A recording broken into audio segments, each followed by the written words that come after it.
आज हम एक ऐसे महान व्यक्तित्व को याद कर रहे हैं जिन्होंने अपनी कलम और अपनी आवाज से समाज के सबसे निचले तबके को सम्मान दिलाया। साहित्य रत्न लोकशाहीर अण्णा भाऊ साठे जी का जीवन केवल शब्दों का जाल नहीं था, बल्कि वह अन्याय के विरुद्ध जलती हुई एक मशाल था।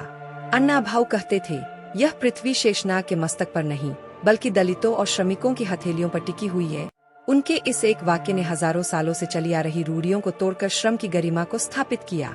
साहित्यिक महाकुंभ। अण्णा भाऊ साठे ने औपचारिक शिक्षा प्राप्त नहीं की थी, लेकिन उनके अनुभव का विद्यालय इतना बड़ा था कि उन्होंने 35 उपन्यास, अनगिनत कहानियां, नाटक और पोवाड़े, वीर गाथा लिखे।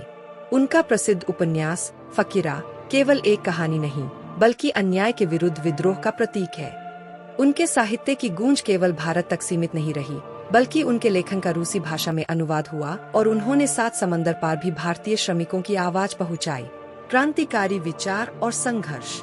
उन्होंने डॉ. बाबा साहेब अम्बेडकर के विचारों को जनवरी से जनवरी तक पहुंचाने का काम किया। उनका प्रसिद्ध नारा, जग बदल घालूनी घाव, सांगून गेले मला भीमराव, दुनिया बदल दो प्रहार करके, ये मुझे भीमराव कहकर गए हैं, आज भी हर उस व्यक्ति को प्रेरणा देता है जो बदलाव लाना चाहता है। संयुक्त महाराष्ट्र आंदोलन में योगदान। जब महाराष्ट्र राज्य के निर्माण की लड़ाई चल रही थी, तब अण्णा भाऊ ने अपने डफ वाद्य यंत्र की थाप पर पूरे महाराष्ट्र को जगाया।